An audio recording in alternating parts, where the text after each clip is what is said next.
Hi, everyone. Welcome. Thank you for joining us this morning and welcome back to Coffee Time with Masterminds.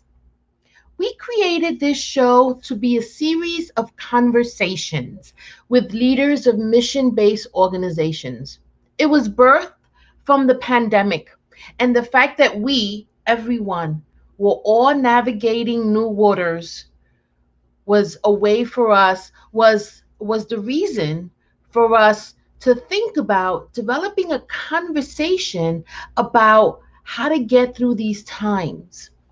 We also wanted to give our audience three different perspectives, offering lenses from our own experience. After our shows, we get a lot of feedback and questions, and we often address them as they come in emails, and sometimes we get a chance to discuss them at the next show. But today, we want to focus solely on the questions we get asked.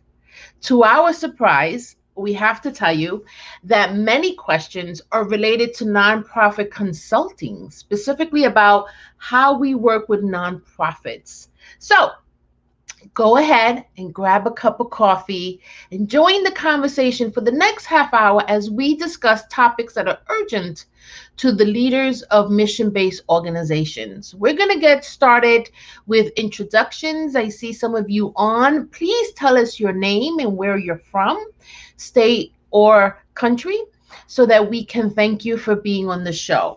We also invite you throughout the show to put your comments and your questions in the comments section, and we will answer them as we go throughout. This way, you are engaged in part of our conversation.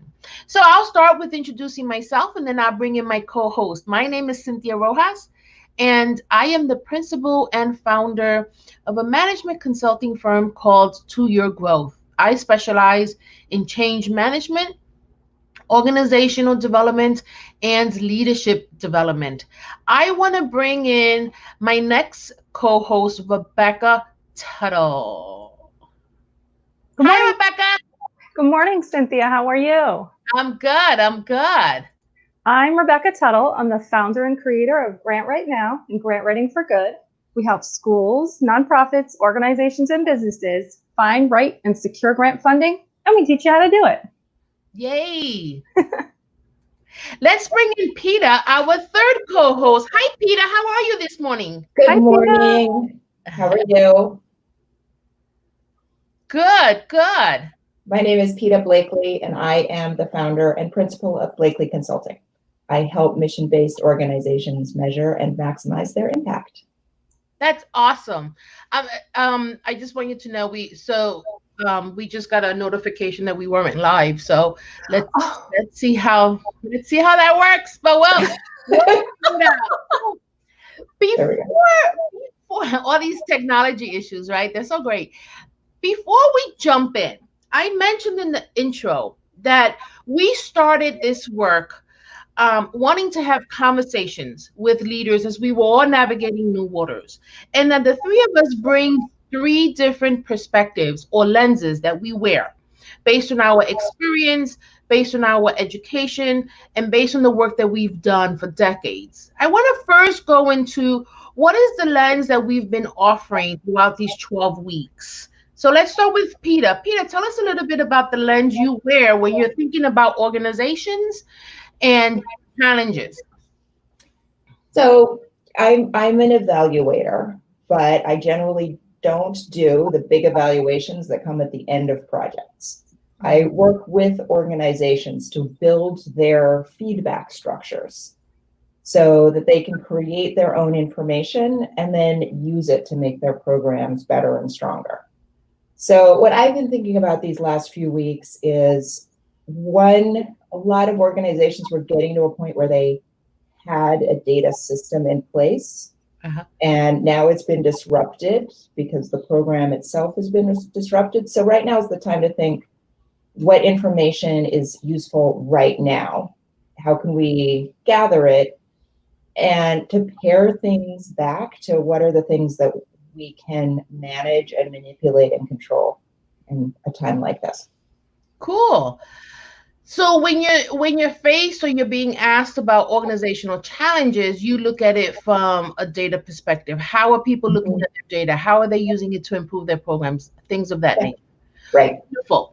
Rebecca, tell us a little bit about the lens or the hat you wear when you're working with leaders and organizations.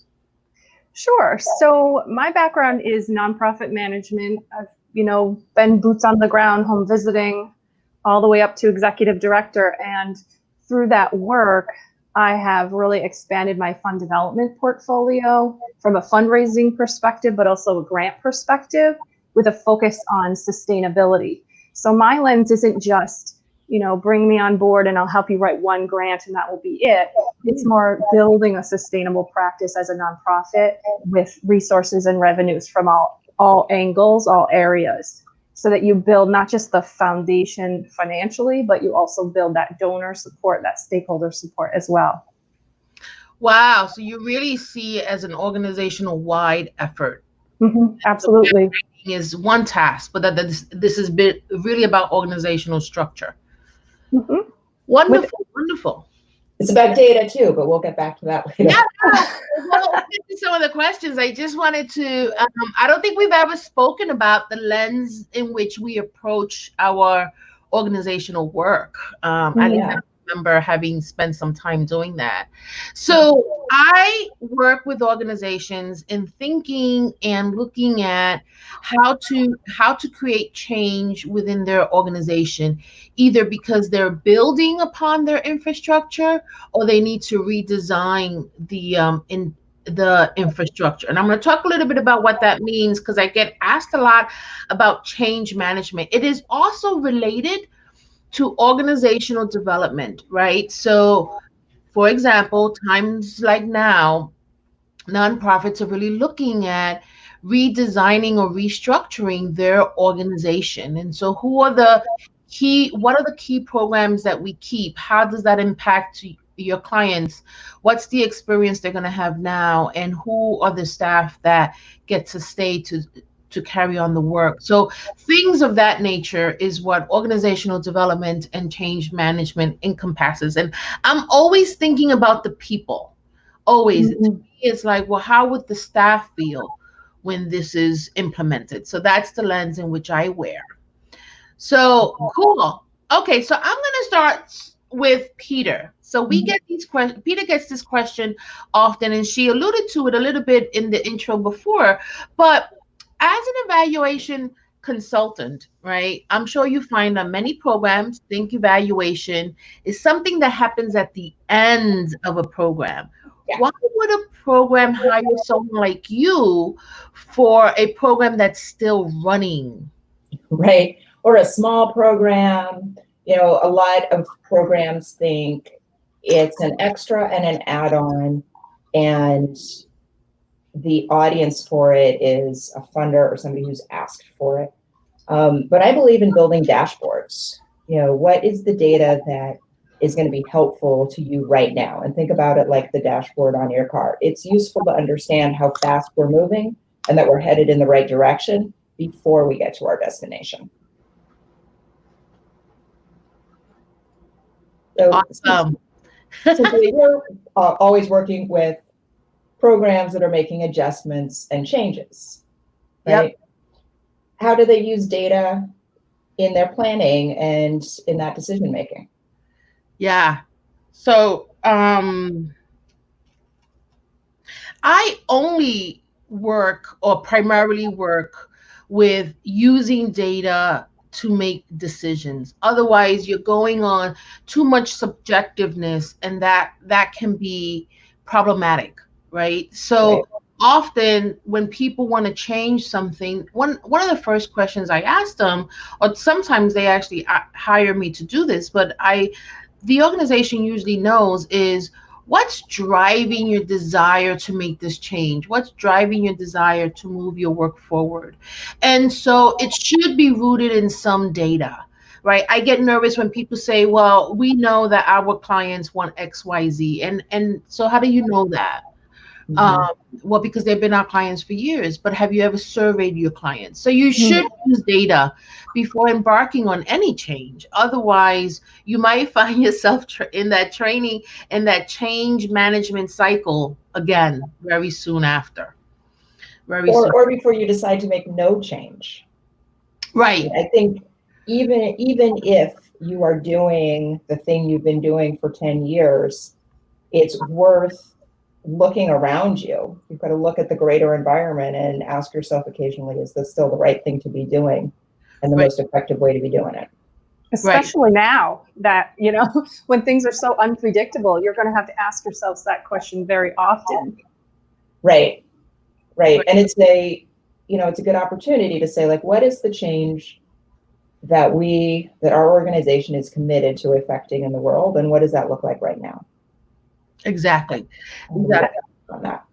So, I don't want to interrupt you quick, Cynthia, but the other point is that because we're in the unknown, that data is going to change frequently. And so it's almost as if we're piloting or testing out what we're assessing and then taking pieces of what works and leaving to the side what didn't work as we go along. So there has to be an evolution of the evaluation, especially for us in funding, but for an organization, and realize that right now everyone's testing it out. I imagine, Cynthia, that doing change management work, well, I know it's very difficult and there's an emotional piece with it, that comes along with it. How do you handle that? I actually think that's a great question. So for me, change management is really about behavior, right? I was having this conversation with someone yesterday. You almost have to become a behaviorist to really understand change. We've had theories about how people don't resist change. They grieve loss.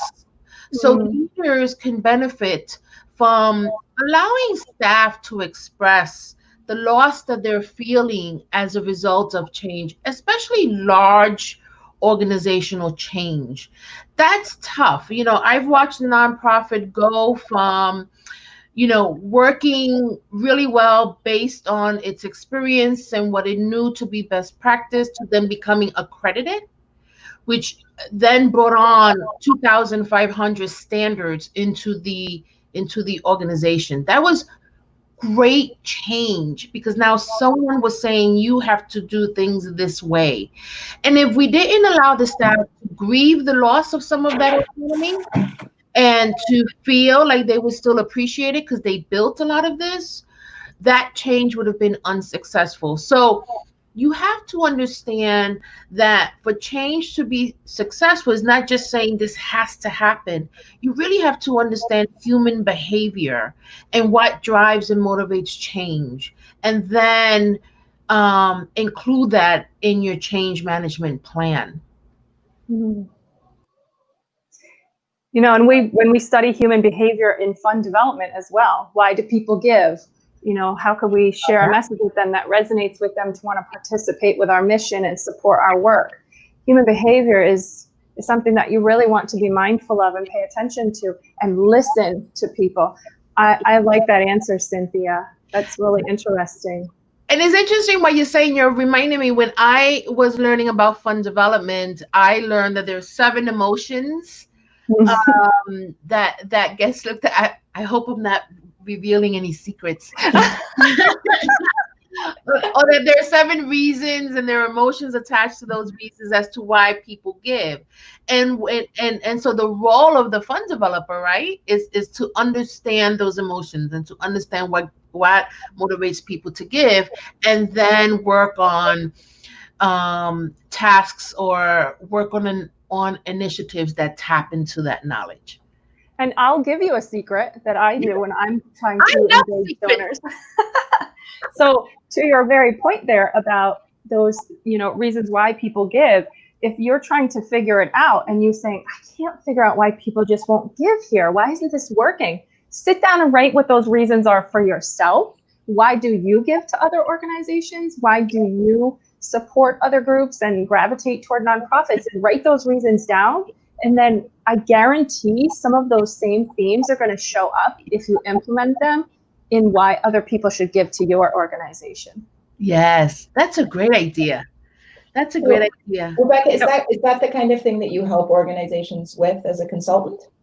Absolutely, is working a lot of those details out. Because remember, we're not just writing a grant to write a grant. We're writing a grant to get it to the top of the pile as many times as we are able. And so we have to do things that other folks are not thinking about in their development planning that's going to set us aside and really make us stand out as an applicant. And by honing in on that behavior of your donors, of funders too, you're really making yourself more competitive in the process and appealing to the people who want to support your work.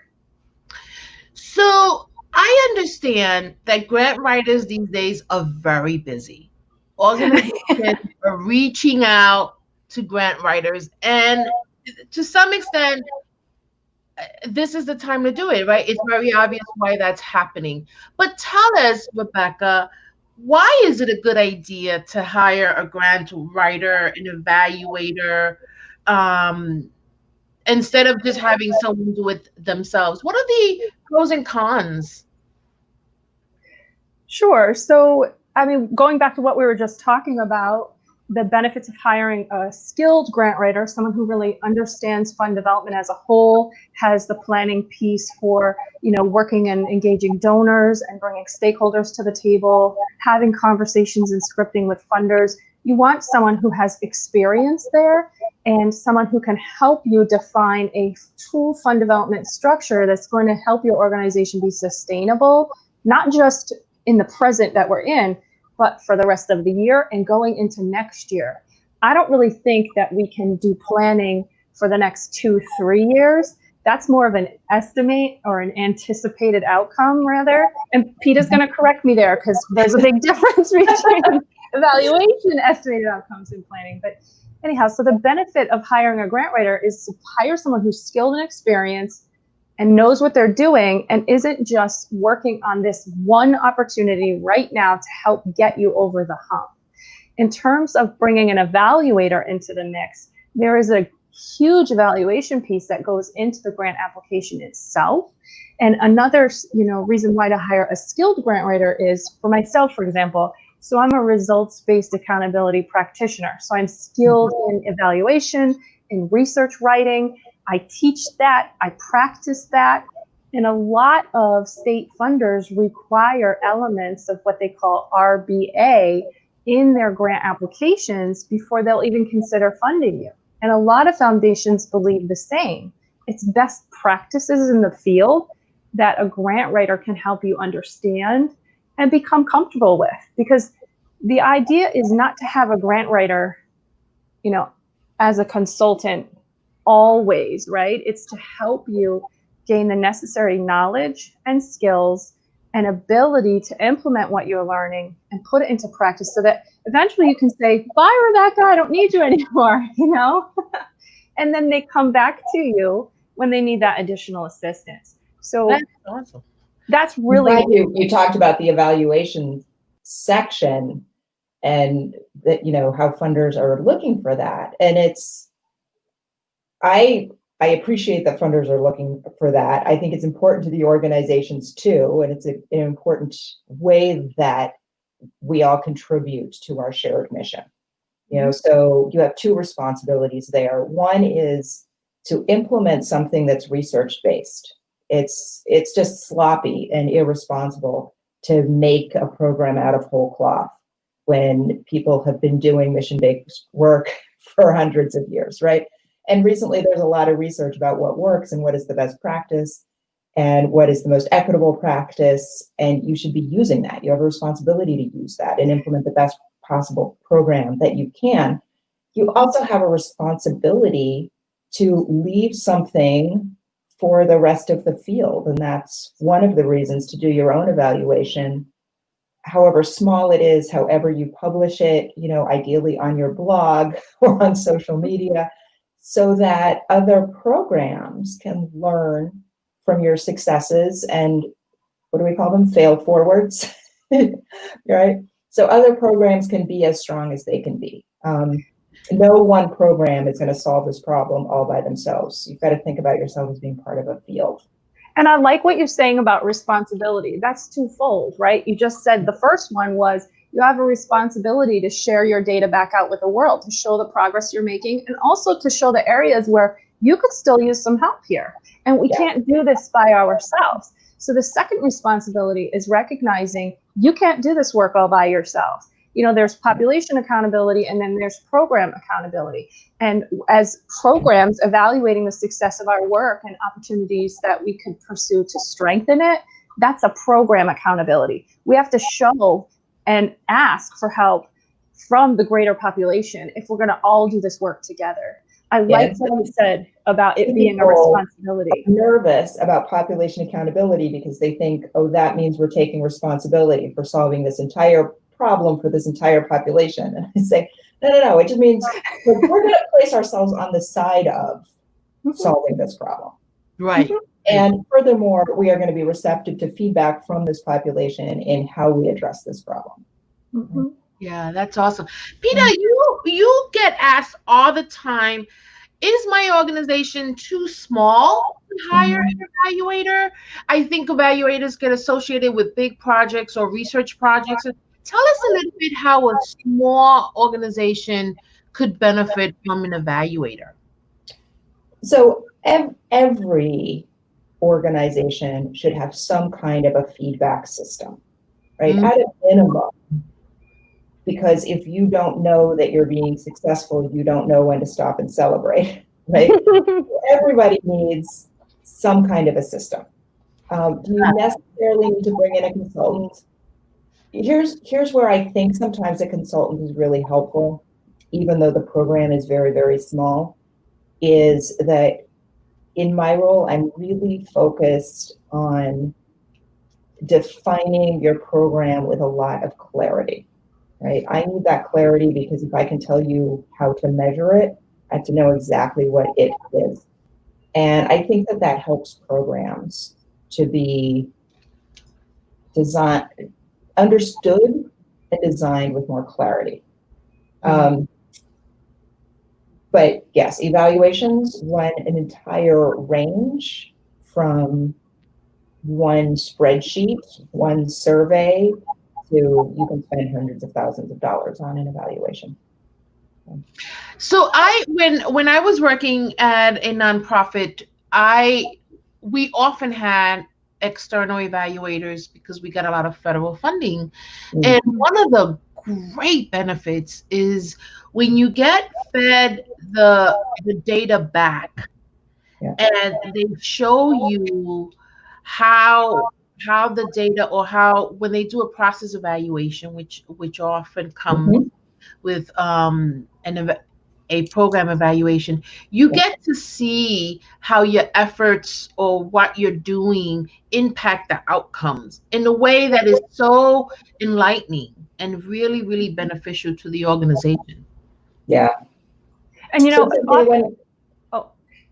when you see those organizations getting that feedback, and so now maybe some change is called for. It seems like it's very hard for them to step over that threshold and do something different.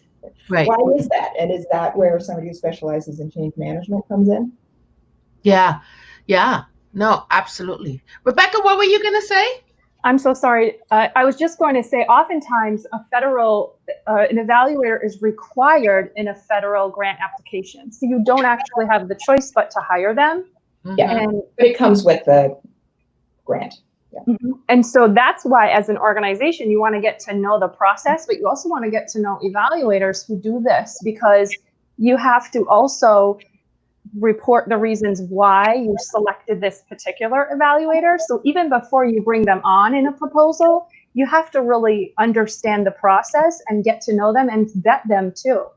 So I encourage, if anyone is considering an evaluator, to reach out to PETA, have some of that dialogue and understand what it is that she offers with respect to grant proposals, or what the evaluation systems that she does work in.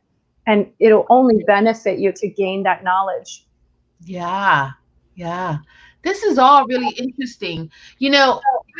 I get one common question I get asked is about how do you shift culture, especially organizations that have strong cultures. And in my work, I have found that especially when new CEOs come, but even when there's like an opportunity for changing the organization to be more innovative, right? Which is happening a lot now, that you first have to analyze what are the forces going against the change. You really Mm. have to dig deep. And I've done this work with some organizations where they have this vision of who they want to become, but and then we start asking hard questions. Talk to us about your culture.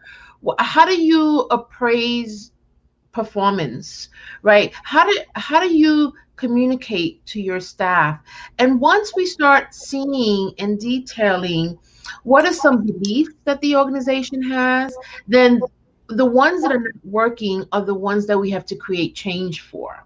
And I tell everybody, you have to measure the change, right? So it's not like it shouldn't be, but often is. Well, we have this new policy, right?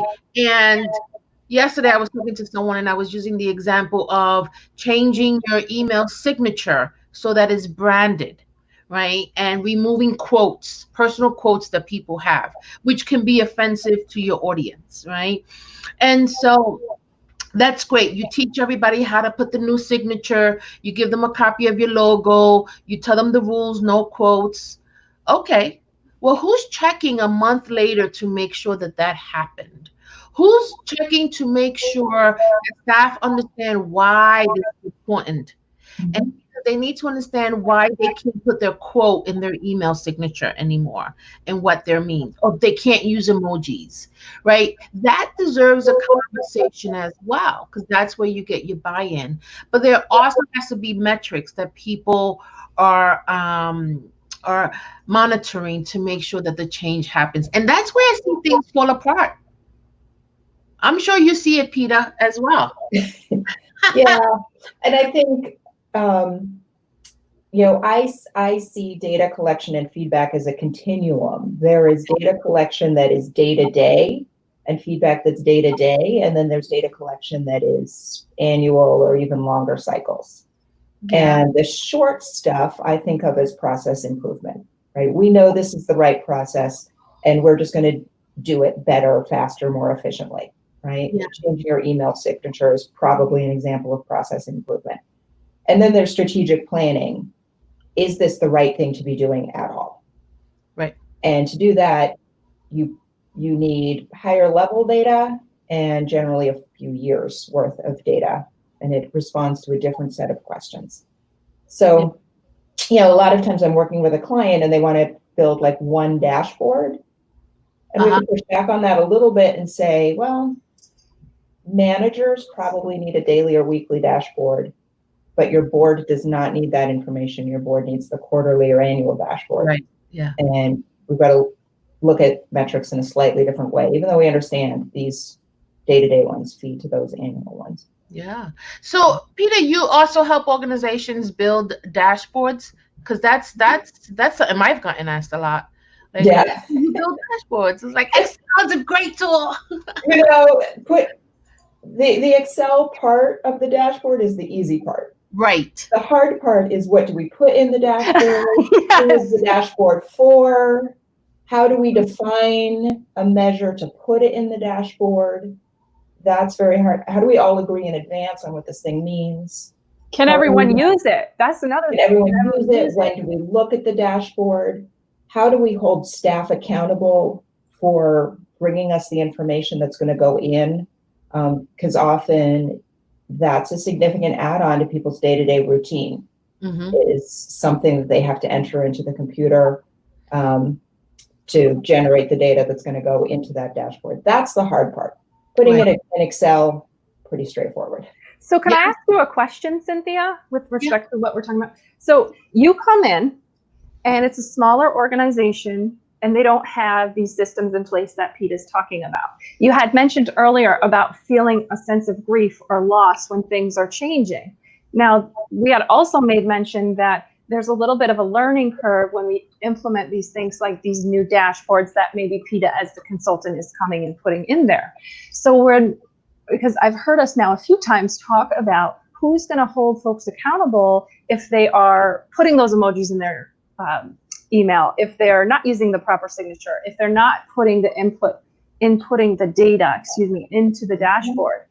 How do you help organizations determine that that's a good idea to do and that everyone is excited about it, so that you're avoiding animosity when people still haven't changed their email signature or they're still not inputting their dashboards? Because that's not PETA's job as the evaluator to monitor, right, PETA? Am I correct? It's the organization. So how do you deal with sometimes that building of animosity? Yeah. So that's a wonderful, wonderful question. And you said something about how do I come in and make these changes, but the change has to start from within, right? People have to want to do it. And if they're not the ones that co-created the change, then there has to be some work to bring them up to speed, right? You cannot assume that people are simply gonna change the way they're doing things from one moment to another, right? In the example with PETA's dashboards, I mean that's a lengthy process. The questions you guys asked just now can be frightening for a smaller organization, but it starts with conversation, right?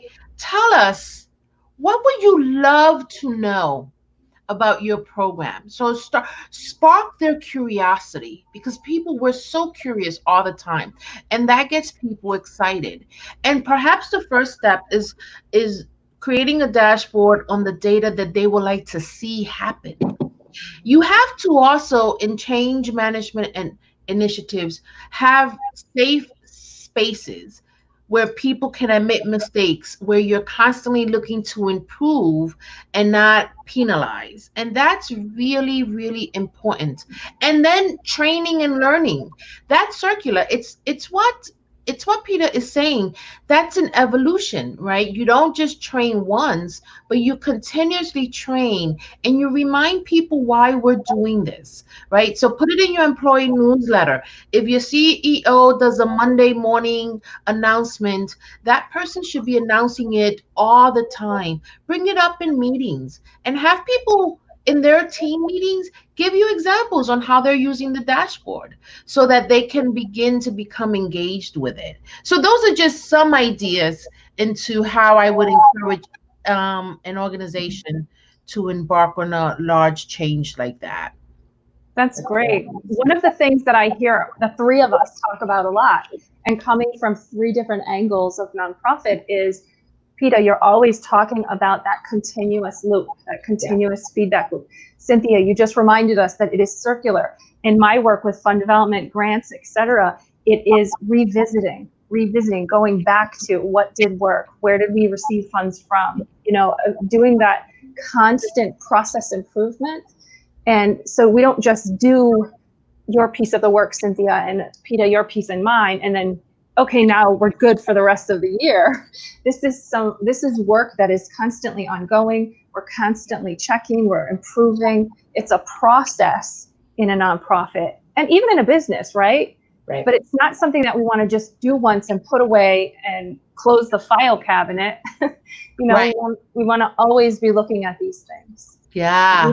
Even if it worked at one point in time or history, the environment around you is changing. Yeah. And your organization is changing. So these things have to be constantly revisited. Yeah. Don't fear the revolving door. Embrace it. Make it your own. So we are a little bit over time. I just wanted to give you guys a chance for any closing comments, any takeaways before we wrap up. I think it's been really helpful to me to see how our three roles are intertwined. Oh God, right? Yeah. And how much I can learn from Cynthia about implementing processes into the evaluation process itself, and to think about how the evaluation process and the grant writing process are even more intertwined than I realized. Yeah. Rebecca, any final comments? I think we talked today about hiring a consultant in one of our areas or even a consultant in another area. It's a risk. It's unfamiliar. However, a good skilled consultant is going to be honest with you about those risks, help you assess the risk that you're taking, and a good skilled consultant is also going to deliver for you as much as they are able to get you from where you are to where you want to be. And I think throughout that process, as you start, you probably don't even realize your potential of where you can be. So at the end of the day, it's really exciting for organizations to see that finished work and to go through that process. Yeah, it is. It is. 12 weeks ago, we launched right into an idea and we ran with it. Since then, Coffee Time with Masterminds has had thousands of views from across our nation and around the world. And this show has enabled the three of us to have conversations that deepen our understanding of how leaders feel, what supports they need, and how we can help through our conversations. And so we want to thank each and every viewer and the time that they give us to be part of these conversations, but also our consistent weekly viewers who join us every week and those who send us emails afterwards to continue the conversation. Leadership has its challenges, but it's very rewarding. And so we want to say thank you for allowing us to be a part of your journey. And we hope everyone has a safe and wonderful holiday, and we'll see you next Friday. Thanks, everyone. Bye. Bye-bye.